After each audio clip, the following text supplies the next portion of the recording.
नमस्कार, शून्यकाल के इस खास कार्यक्रम में आप सभी का स्वागत है। मैं हूं डॉक्टर अवधेश मिश्रा। छत्तीसगढ़ में 31 मार्च 2026 की तारीख याद रखी जाएगी, इसलिए क्योंकि न केवल छत्तीसगढ़ बल्कि देश भर के लिए देश के केंद्रीय गृह मंत्री अमित शाह ने ऐलान किया है कि नक्सलवाद का सफाया हो जाएगा। समूल जो नाश है, जो मुक्ति है, वो छत्तीसगढ़ सहित देश को मिल जाएगी। उसी क्रम में एक के बाद एक एंटी नक्सल ऑपरेशन चलाए गए। जिस तरह से समर्पण और उसके बाद लगातार अभियान चला गया, उसका असर है कि अब कमोबेश गिनती में गृह मंत्री प्रदेश के कहते हैं कि कुछ छोटे कैडर 40 से 50 की संख्या में बचे हुए पापा राव ने भी सरेंडर कर दिया। क्या 31 मार्च की तारीख से पहले समूल खात्मा नक्सलवाद का हो जाएगा, या फिर अभी भी कुछ संभावनाएं, कुछ गुंजाइश बची है उनके तरफ से अपनी बातों को रखने के लिए या कुछ उपद्रव करने की? आज इसी गंभीर विषय पे करेंगे चर्चा, लेकिन उससे पहले देख लीजिए खास रिपोर्ट।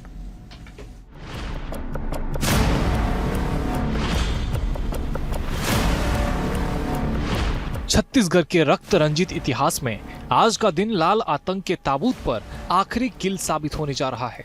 नक्सलवाद के खात्मे की तय तारीख से ठीक पहले बस्तर के जंगलों में खौफ का पर्याय बना 25 लाख का इनामी पापा राव आखिरकार घुटनों पर आ ही गया। 18 खूंखार साथियों के साथ पापा राव का यह महा सरेंडर नक्सली तिलिस्म के पूरी तरह ध्वस्त होने का ऐलान भी माना जा रहा है। जब संगठन का सबसे बड़ा स्तंभ ही हथियार डाल दे तो मान लीजिए कि नक्सलवाद का अंतिम संस्कार अब महज औपचारिकता है। पापा राव के समर्पण के साथ ही छत्तीसगढ़ की माटी अब बारूद की गंध से मुक्त होकर शांति की नई इबारत लिखने को तैयार है। बस्तर के अंतिम बड़े कैडर के नक्सली पापा राव का सरेंडर। पापा राव अपने 18 साथियों के साथ कर चुका है आत्मसमर्पण। कई हथियारों के साथ बीजापुर के कुटरू थाने पहुंचा पापा राव। पापा राव समेत उसके साथियों को बस से जगदलपुर लाया गया। डिप्टी सीएम विजय शर्मा ने की सरेंडर करने की पुष्टि। पापा राव के सरेंडर से पश्चिम बस्तर डिवीजन कमेटी लगभग खत्म। पिछले साल ही सबसे खूंखार नक्सली माड़वी हिड़मा का एनकाउंटर। अब तक बसवा राजू, गणेश उइके समेत 17 बड़े कैडर्स का एनकाउंटर। भूपति, रुपेश, रामधेर जैसे बड़े नक्सलियों ने सैकड़ों के साथ हथियार डाले। बस्तर में बटालियन नंबर 1 का कमांडर देवा के हिंसा के रास्ते को छोड़ने के बाद अब केवल पापा राव ही एक ऐसा नक्सली बचा था जो लड़ाकू है, लेकिन उसके सरेंडर ने भी प्रदेश की सियासत को गरमा दिया है। अब कांग्रेस सवाल उठा रही है। पीसीसी चीफ दीपक बैज का कहना है कि नक्सलवाद का दर्द हमसे ज्यादा कोई नहीं समझ सकता, लेकिन इस बात की क्या गारंटी है कि आदिवासियों को नक्सली बताकर एनकाउंटर नहीं किया जाएगा? कुल 18 नक्सलियों ने पुनर्वास किया है पापा राव जी के साथ। उसमें से 10 पुरुष हैं और 8 महिला हैं। AK-47 8 आया है, SLR 1 है, इंसास 1 है, 303 4 है, सिंगल शॉट 2 हैं और ऐसे अन्य मैगजीन वगैरह वो सारी चीजें आई हैं। कुल मिलाकर ये पुनर्वास ऐसा है जो छत्तीसगढ़ में अंतिम अपेक्षित था, जिसके बाद हम कह सकते हैं तकनीकी रूप से कि माओवाद का पूरा नेतृत्व समाप्त हो गया है और छत्तीसगढ़ अब लाल आतंक से मुक्त हो गया। किसी आदिवासी को फिर नक्सली के नाम से प्रताड़ित तो नहीं किया जाएगा। क्या गारंटी है कि अब जल जंगल जमीन और खनिज संसाधन सरकार नहीं बेचेगी, हमारी आयरन ओर को निजी उद्योगपतियों को नहीं बेचेगी? इसकी गारंटी है क्या सरकार के पास? निश्चित रूप से नक्सलवाद अगर पूरी तरह समाप्त होता है, नक्सल मुक्त छत्तीसगढ़ बस्तर या छत्तीसगढ़ घोषित करना है तो सरकार के ऊपर। बस्तर के जंगलों में जिस पापा राव के नाम से कभी खौफ का सैलाब आता था, आज उसी का 18 खूंखार साथियों के साथ घुटनों पर आना इस बात की तस्दीक है कि लाल आतंक का वेंटिलेटर पर है। जब संगठन का सबसे बड़ा लड़ाकू स्तंभ ही हथियार डाल दे तो बारूद की सियासत का अंत निश्चित है। लेकिन इस ऐतिहासिक मोड़ पर भी सियासी चूल्हा गर्म है। कुल मिलाकर बंदूकें तो लगभग खामोश हो गई हैं, लेकिन बस्तर की माटी पर दावों और आरोपों का दंगल अभी भी अपने चरम पर है। BSTV के लिए शिवम दुबे की रिपोर्ट। इस रिपोर्ट को देख के आप समझ गए होंगे कि क्यों बस्तर में शांति बहाली चंद मिनटों पे या कह लीजिए चंद कदमों पे, चंद दिनों की दूरी पे मौजूद है। सीधे चर्चा पे चलेंगे। 3 बेहद ही खास वरिष्ठ मेहमान मौजूद है हमारे साथ। मेहमानों का परिचय आपसे करा देता हूँ। बीजेपी की ओर से शिवनारायण पांडे जी हैं, बस्तर के बड़े विद्वान नेता हैं, छत्तीसगढ़ सहित देश भर में बड़ा नाम है। शिवनारायण जी, बहुत स्वागत है आपका। कांग्रेस की ओर से सुरेंद्र वर्मा जी हैं, बुद्धिजीवी प्रवक्ता है, बड़े नेता हैं। सुरेंद्र जी, आपका भी स्वागत है। सूबे की सियासत के हर पहलू को बेहद करीब से जानने समझने वाले रामावतार तिवारी जी, बतौर राजनीतिक विश्लेषक वरिष्ठ पत्रकार हमारे साथ मौजूद है। रामावतार जी, आपका भी बहुत बहुत स्वागत है। रामावतार जी, नक्सलवाद का चेहरा छत्तीसगढ़ अपने गठन के दिन से या उससे पहले अविभाजित मध्य प्रदेश में 80 के दशक से देखता आ रहा है। 31 मार्च की तारीख जैसे जैसे नजदीक आते जा रही है, बड़े चेहरे धराशायी होते जा रहे हैं। कुछ लोकतंत्र के शरण में आ गए, कुछ दुनिया से चले गए, कुछ अभी भी जेल में मौजूद है। क्या संदेश पापा राव के इस सरेंडर के बाद? छत्तीसगढ़ के लिए एक सुखद संदेश है। छत्तीसगढ़ लंबे समय से नक्सलवाद के कारण बहुत ही परेशान रहा है, हर तरीके से, कि विकास के मामले में, मानव संसाधन के मामले में। जिस तरह से असहाय और गरीब लोगों के साथ अन्याय, एक तरफ विकास से अछूता, बहुत सारी समस्याओं से लंबे समय से जूझ रहा था और कुछ दिख नहीं रहा था। अब सब चीज दिखने की कोशिश हो रही है, दिखाने की कोशिश हो रही है और बताने की कोशिश हो रही है। तो ये एक अच्छा बड़ा भूभाग जो है, अब उस इलाके में एक शांत, एक विकास, वहाँ के सबसे बड़ी बात जो वहाँ लोग रह रहे थे उनके लिए एक रास्ता खुलेगा कि किस तरह से अच्छा जीवन जी सके हैं। तो ये सुखद संदेश है। इस टीम में सभी लोगों को, जो लोग सक्रिय हैं, उनको बधाई देना चाहिए। तीसरा, इसमें अभी राजनीति करने का वक्त अभी नहीं है। वो इसलिए नहीं है क्योंकि अभी देखा जाना चाहिए जो मेहनत कर रहा है। देखो, इसके लिए मेहनत, समर्पण, रणनीतियां, सब चीज के तहत ये काम हो रहा है। तो फिलहाल तो स्वागत करके वहां पर जिस आशा और विश्वास के साथ वो काम हो रहे हैं, उस काम को लिए सबको सहभागिता दिखानी चाहिए। ठीक है, चलिए सुरेंद्र जी जरा समझाइएगा, उसके बाद मैं शिवनारायण जी के पास जाऊंगा। कि रामावतार जी ने बड़ी अच्छी बात कही साहब, ऐसे मौके पे या ऐसे समय पे राजनीति नहीं करनी चाहिए। पीसीसी चीफ खुद बस्तर से आते हैं, बड़े नेता है, सांसद रह चुके हैं। वो कह रहे हैं कि साहब क्या गारंटी है कि आदिवासियों को नक्सल बता के गोली नहीं मारी जाएगी। आज तारीख केवल 4 दिन बचे हुए 31 मार्च पे, आज भी देश और प्रदेश के सबसे प्रमुख विपक्षी दल के प्रदेश अध्यक्ष के मन में ये सुबह शंका क्यों? अवधेश जी, आप विद्वान पत्रकार हैं। वर्तमान में जो घटनाक्रम हुए, आपने कोंडा गांव का विद्रोह भी देखा, औद्योगिक प्रदूषण को लेके, सबरी नदी की बदहाली को लेके जो आंदोलन हुए उनको भी देखा। प्रदेश अध्यक्ष दीपक बैज जी बस्तर से आते हैं, प्रदेश कांग्रेस के अध्यक्ष हैं, उनका सवाल स्वाभाविक है। निश्चित तौर पर एक बड़ा नाम रहा बापा राव का, उनके कुकृत्यों से कई कहानियां लिखी गई। तो ऐसे दुर्दांत नक्सली का सरेंडर निश्चित तौर पर सुरक्षा बलों के जवान के शौर्य का प्रतीक है। और सरकार के हर निर्णय में नक्सलवाद के खिलाफ कांग्रेस पार्टी शुरू से खड़ी है और आगे भी रहेगी। नक्सलवाद हमारे लिए न पहले राजनीति का विषय था, न अब है। मूल बात जो चीजें सामने आ रही है, प्रदेश अध्यक्ष जी के मन में सवाल क्यों आ रहा है, क्यों सवाल पूछ रहे हैं? विपक्ष का धर्म निभा रहे हैं। जो 22,000 करोड़ केंद्रीय बल की तैनाती का है, देखिए, छत्तीसगढ़ के हक की आवाज उठाना तो विपक्ष का दायित्व है। बजट में एक नए पैसे का प्रावधान नहीं है, मतलब प्रदेश के गृह विभाग और प्रदेश के वित्त विभाग में समन्वय नहीं है। केंद्र की सरकार और राज्य की सरकार, डबल इंजन सरकार का जो दम्भ भरते हैं। जिस तरह से नॉर्थ ईस्ट के राज्यों में रियम्बर्स होता है या वेव किया जाता है, क्यों छत्तीसगढ़ को 22,000 करोड़ रुपए का क्यों पैकेज जारी नहीं कर देते? जो पुनर्वास योजना है, निश्चित तौर पर देखिए, अभी जल्दबाजी होगी। आप बयान सुनेंगे, प्रदेश के गृह मंत्री विजय शर्मा जी ये कह रहे हैं कि पापा राव के सरेंडर के बाद नक्सल मुक्त पूरी तरह से छत्तीसगढ़ हो गया। आप इस बात के गवाह हैं कि जो चर्चा है लगातार, केंद्रीय कमेटी के जो टॉप लीडर हैं, गणपति है, मिसिर बेहरा है, वेसरा है, जैसे उन लोगों का ना समर्पण हुआ है, ना एनकाउंटर हुआ है।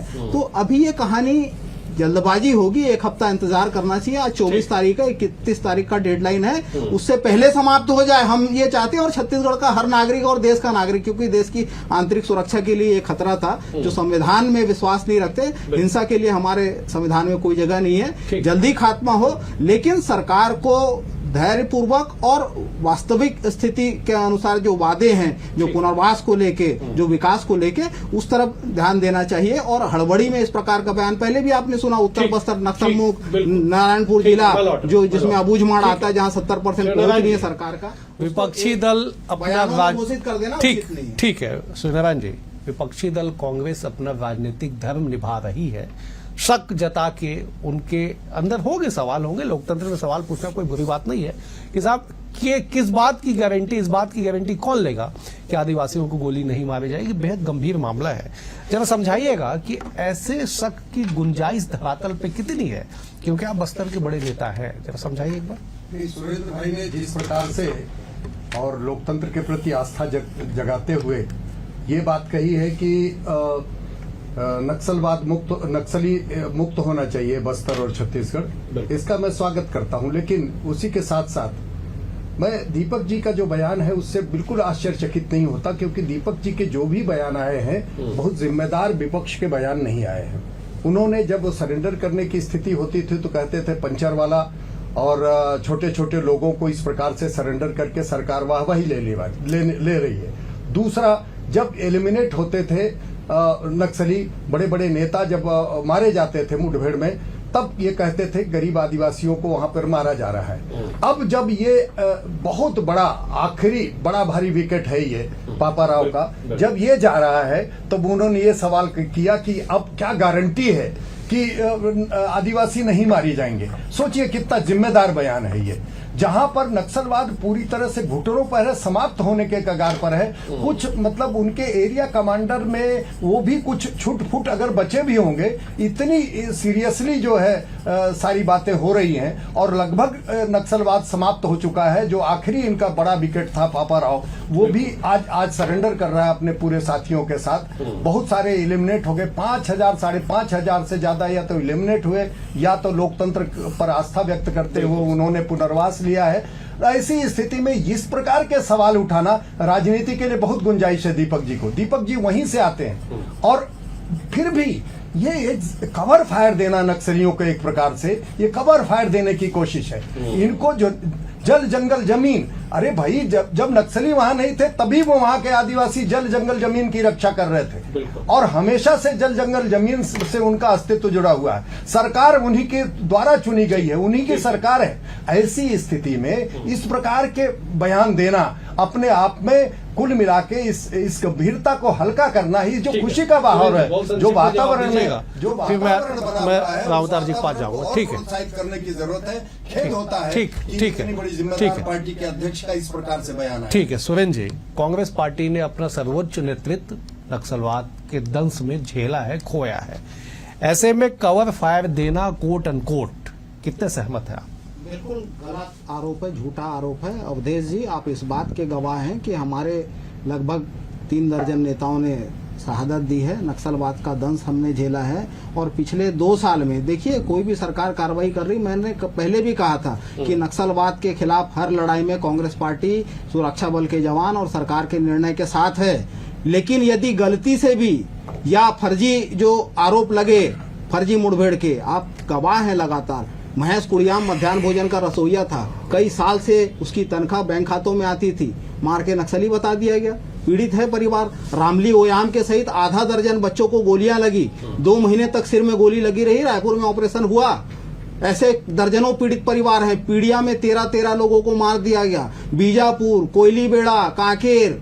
तो ऐसे मामलों में यदि चूक हुई है तो उसको स्वीकार करे, पीड़ित परिवारों को मुआवजा दे। जो पुनर्वास योजना के तहत जो लाभ है, आपको याद होगा 5 अप्रैल 2025 को बस्तर पंडुप में देश के गृह मंत्री आए थे बस्तर, जगदलपुर में उन्होंने घोषणा किया था जो भी गांव नक्सल मुक्त होगा 1-1 करोड़ देंगे। कितने गांव को दिए, इनकी समीक्षा कब होगी? हम तो विपक्ष के नाते देखिए किसी के साथ भेदभाव न हो और ये समस्या का स्थायी समाधान निकले, किसी को ठगा ना जाए। ये छल प्रपंच नहीं होना चाहिए। जो कारपोरेट लूट वास्तविकता है बस्तर की, बीजापुर में जंगल कट रहे हैं, काकेर में जंगल कट रहे हैं, जो आर्सेलर मित्तल की जो खदानें अलाट हुई है, सबरी नदी के पानी से स्लरी पाइपलाइन से जो भेजा जा रहा है, आरन और आंध्रा सरकार को राजस्व मिल रहा है, आंध्रा के लोगों को नौकरी मिल रही है, छत्तीसगढ़ को क्या मिल रहा है? तो बस्तर के युवा जो ठगे जा रहे हैं उनकी आवाज कौन उठाएगा? ये भी तो इस समीक्षा का विषय है कि विकास के क्या मायने हैं। केवल पूंजीपतियों के विकास की बस्तर की जनता फोकस में हो। ठीक है रावतार जी, बस्तर का विकास लिखा जाएगा 31 मार्च के बाद। सरकार के पास प्लान है कि वो जो समय होगा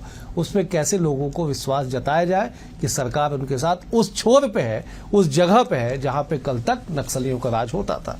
सियासतदान सियासत करेंगे, कोई बड़ी बात नहीं है, लेकिन बस्तर को लेके क्या भविष्य आपको बतौर एक राजनीतिक विश्लेषक दिखाई पड़ता है? क्योंकि जिस तरह से कॉर्पोरेट लूट और कॉर्पोरेट को सौंप देने का नैरेटिव चल पड़ा है, उसके तहत बस्तर कहां आपको दिखाई पड़ता है? प्राकृतिक संसाधनों से भरे बस्तर में विकास की अपार संभावना है। दूसरी तरफ पर्यटन है, खनिज है, और जो पड़ोसी जो राज्य हैं, उड़ीसा है, झारखंड है और आंध्र प्रदेश है, वहां से एक बड़े समुद्री मार्ग से एक व्यापार का भी रास्ता खुल सकते हैं। इसलिए बस्तर के विकास पर बहुत बेहतर संभावना होगा और बेहतर होगा। एक बात। दूसरी बात यह है कि सवाल तो उठने चाहिए, सवाल पर किसी को आपत्ति नहीं होनी चाहिए, मगर सवाल किस तरह उठे और कैसे उठे, ताकि विपक्ष जो है एक सार्थक संदेश दे कि सत्ता के मद में या हम अच्छा कर रहे हैं करके अगर कुछ भी करें तो ऐसे सवाल उठेंगे तो सरकार भी सतर्क रहेगी और दिशा मिल पाएगा। बस्तर में जो गरीब लोग हैं, बेचारे अशिक्षित हैं, उनका कोई लामबंद नहीं है, वो सक्रिय नहीं है, वो जागरूक नहीं है, तो उनकी बातों को सही तरीके से उठाने के लिए मजबूत विपक्ष होना चाहिए, ताकि वहां विकास की गति और संभावनाएं जो है वो संभावनाएं मंद ना हो जाए। तो एक विकास के रास्ते चलने के लिए दोनों पार्टियों को बेहतर तरीके से भूमिका निभाएं। तो जिस उद्देश्य से जो लंबे समय से बोल रहे थे कि भाई बस्तर में विकास होना चाहिए, बस्तर में खनिज संसाधन है, बस्तर में पर्याप्त संभावना है, तो संभावनाओं के जो गढ़ है उसको बेहतर विकास की किस तरह गढ़ सकते हैं छत्तीसगढ़ में, और पूरे छत्तीसगढ़ का सबसे अच्छा जिला, अच्छा क्षेत्र बन के उभरे, ऐसी कोशिश होनी चाहिए। और ऐसी घोषणाएं कर भी रहे हैं, वो धरातल में किस तरह आएगा और धरातल में किस तरह काम होगा, ये अगले महीने से पता चलेगा। देखिए, नक्सलवाद जो घोषित तौर पर इस महीने खत्म हो जाएगा, अगले महीने से सरकार के सामने चुनौतियां ज्यादा है। ठीक है श्रीनारायण जी, सरकार के सामने चुनौतियां ज्यादा है, ये बात निश्चित तौर पे सही है कि पिछले दशकों से जो दंश बस्तर के लोग, छत्तीसगढ़ के लोग झेल रहे थे, वो समाप्ति की ओर है। ऐसे में विपक्ष के सवालों का जवाब जरूर दीजिएगा, राजनीतिक दान का फर्ज है, धर्म है कि जवाब देना, सवाल पूछना। लेकिन बस्तर को लेके मेरा वही सवाल है कि बस्तर को लेके लोगों के मन में शंका, संशय क्यों कि बस्तर को उद्योगपतियों को सौंप दिया जाए? देखिए, कुल मिला के ये पिट्ठू ढोने वाले, जंगलों में लड़ाई करने वाले उग्र वामपंथी सिर्फ यहीं तक नक्सली नहीं है, नक्सली विश्वविद्यालयों तक है, बड़े बड़े शैक्षिक संस्थानों तक है। अभी तक की जो सरकारें रही हैं उनका प्रश्रय देती रही हैं, वो उसके मेंटर रहे हैं, और वो उनका ये नैरेटिव है। ये पूरे देश में इस प्रकार का नैरेटिव चलाना चाहते हैं कि नक्सली जो थे वो जल जंगल जमीन की रक्षा करने के लिए थे, और इसीलिए सुरेंद्र जी मुझे माफ करेंगे, इसीलिए हड़मा की जब डेथ हुई तो ये ट्वीट किया गया कि लाल सलाम, शहीद हड़मा को लाल सलाम। माननीय दिग्विजय सिंह जैसा आदमी जो 10 साल तक मुख्यमंत्री था, उसने जो है उसको जेन्युइन सिद्ध किया और वो उसकी बड़ी निंदा की है उन्होंने।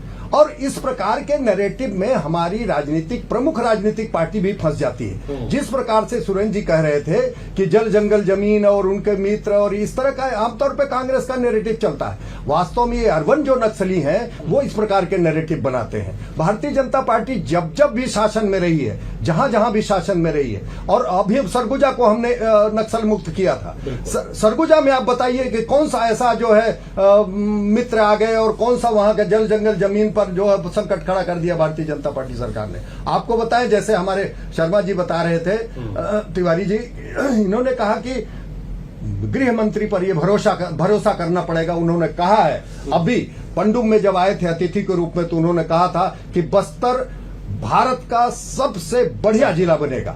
और जितने प्रकार का कमिटमेंट गृह मंत्री ने बताया, 31 मार्च 2026 को नक्सलवाद खत्म हो जाएगा करके उन्होंने दिखा दिया। जितने कमिटमेंट उन्होंने देश के सामने किए हैं वो उस कमिटमेंट को निभाया। और जब कहा है कि सबको जो है हर गांव को बिजली मिलेगी, हर गांव में स्कूल होगा, हर गांव में सोसाइटी होगी, हर गांव की कनेक्टिविटी होगी, हर गांव में हॉस्पिटल होगा, और हमारे सामने ही नहीं, सिर्फ मीडिया और प्रेस के सामने नहीं कहा उन्होंने। जो आदिवासियों का एक बहुत बड़ी दशहरा के बाद पंचायत होती है जिसमें जो है बुरिया दरबार जिसको बोलते हैं, उसमें और प्रत्यक्ष होकर पूरी दुनिया ने सुना है। इस कमिटमेंट पर भरोसा रखना चाहिए।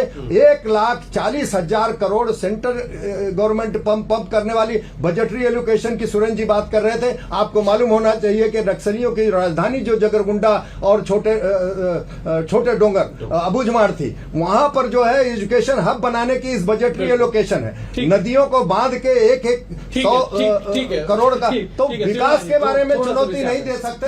और कम से कम अब जो है नक्सलियों के लिए खाद पानी देने का इंतजाम कभी भी डेवलपमेंट के आधार पर जो है भारतीय जनता पार्टी नहीं जवाब दीजिएगा कि जंगल के नक्सली तो समाप्ति की ओर है। मैं आ रहा हूं सुरेंद्र जी आपके पास, बस बहुत संक्षेप में जवाब ले लेता। अर्बन नक्सली जिनका जिक्र श्री नारायण जी कर रहे थे कि साहब विश्वविद्यालय से लेके सब बहुत प्रमुख संस्थानों में है, उनका समापन, उनकी समाप्ति, विचारधारा की समाप्ति क्या संभव दिखाई पड़ता है आपको?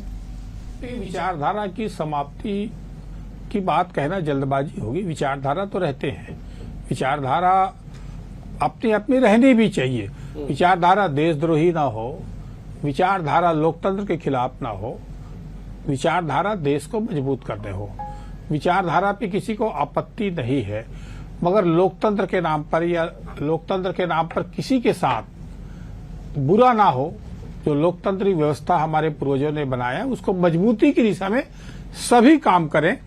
किसी से असहमति के आधार पर उसको भला बुरा कह देना या विरोधी है इसलिए कुछ कह देना अतिशयोक्तिपूर्ण तरीके से, इसको छोड़कर इस समय बस्तर में, छत्तीसगढ़ में कैसे विकास हो सकता है और किस तरह हर कोई रोड मैप दे, हर कोई उसमें अपनी आहुति दे कि भाई किस तरह हम अच्छा कर सकते हैं कि और कैसे अच्छा हो सकता है, इस दिशा में काम करें।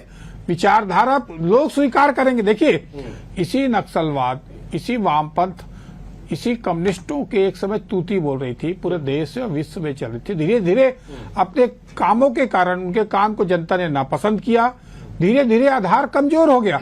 जो गलत करेगा, जनता जागरूक है, जो गलत करेगा, जो संविधान के खिलाफ जाएगा, जो देश के खिलाफ जाएगा, जनता निश्चित तौर पर उसको दरकिनार कर देगी। तो जनता के हितों के लिए हर राजनीतिक दल, हर बुद्धिजीवी ये दिशा में काम करे तो ज्यादा अच्छा होगा। ठीक है सुरेंद्र जी, सूर्यनारायण जी ने उदाहरण दिया कि साहब सरगुजा से जब नक्सलवाद का सफाया हुआ तो वहां पे कौन सी लूट हो गई। बस्तर को लेके ही नैरेटिव गढ़ने का काम अर्बन नक्सली कर रहे हैं शहर में बैठ के। मैं कोट करके कह रहा हूं, बेहद गंभीर सवाल है। ऐसे मौके पे जब 31 मार्च बेहद करीब है हमारे सामने, कैसे इसका समाधान होगा? आप बड़े बुद्धिजीवी वरिष्ठ नेता हैं। जी, भारतीय जनता पार्टी के नेताओं के दावे और जमीनी हकीकत में बड़ा अंतर है। प्रदेश के गृह मंत्री कह रहे हैं नक्सलवाद से मुक्त हो गया है। कितने थानों में कितने नक्सलियों के खिलाफ प्रकरण है, कितने उसमें से मारे गए, कितने उसमें सरेंडर हुए, एनआईए ने किनके खिलाफ चार्जशीट प्रस्तुत किया, गृह मंत्री को ये पता होना चाहिए और प्रदेश की जनता को बताना उनका दायित्व है। बिल्कुल। जब भी कोई जिला नक्सल प्रभावित शामिल होता है, केंद्र के गृह विभाग सूची जारी करती है। ये बता दें, ये बयानों में उत्तर बस्तर, नारायणपुर को घोषित किए, कौन सा नोटिफिकेशन है? दूसरी बात, आप वरिष्ठ पत्रकार हैं, आप इस बात के गवाह हैं कि जब कांग्रेस की सरकार थी 27 जुलाई 2022 को विधानसभा में अशासकीय संकल्प सर्वसम्मति से पास हुआ, जिसमें भाजपा के विधायक भी शामिल थे कि हसदेव, तमनार, तमोर पिंगला एरिया में माइनिंग नहीं होगी। सरकार बनते ही मुख्यमंत्री के शपथ ग्रहण होने से पहले हसदेव के जंगल कटने लगे। तमनार में क्या हुआ ये आप जान रहे हैं, मैनपाट में भाजपा का शिविर होता है, उसके बाद बाक्साइट खुदाई शुरू हो जाती है। तो पूरे प्रदेश में संसाधनों की लूट बेतहाशा बढ़ी है पिछले 2 साल में। बीजापुर में जंगल काटे गए, आप इस बात के गवाह। देश के प्रधानमंत्री और गृह मंत्री यही आके कहे कि एनएमडीसी का निजीकरण नहीं होगा। आप दीपम की साइट खोल के देख लीजिए विनिवेशीकरण की, तो ये झूठ बोल बोलना बंद कर दे भारतीय जनता पार्टी की सरकार। केवल बहुत संक्षेप में केवल जवाब और केवल दीजिएगा। कारपोरेट ठीक है, लूट में लगी ठीक है सूर्यनारायण जी, बहुत संक्षेप में जवाब दीजिएगा, मुझे समाप्त करना है। शक और समाधान बीच में बहुत महीन सा फर्क है, क्या इस शक का समाधान हो पाएगा? देखिए, संशयात्मा विनश्यति, संशय नहीं करना चाहिए। अभी तक गृह मंत्री ने केंद्र और राज्य की सरकार ने जो कहा है वो किया है। डेवलपमेंट करेंगे, ये कमिटमेंट है। और ये जो गारंटी की बात कर रहे थे मुख्यमंत्री प्रधानमंत्री की जो गारंटी थी हमारी घोषणा पत्र में था, नक्सलवाद का समाप्ति करेंगे। आप ये एक और जो है संकल्प जो है समाप्त पूर्ण हो रहा है, और ये प्रतिज्ञा, ये जो प्रण है वो आगे जारी रहेगा। बस्तर को नायाब जिला बनाएंगे। सबसे श्रेष्ठ। आप तीनों मेहमानों को बेहद शुक्रिया। सूर्यनारायण जी आपका शुक्रिया, रामअवतार जी आपका शुक्रिया, सुरेंद्र जी आपका भी शुक्रिया। कुल मिला के 31 मार्च 2026 की सूरज का इंतजार कीजिए, जब छत्तीसगढ़ सहित पूरा देश नक्सल मुक्त घोषित किया जाएगा। फिलहाल आज के लिए इतना ही। कल एक और विषय के साथ होगी मुलाकात। बने हुए BSTV के साथ। नमस्कार।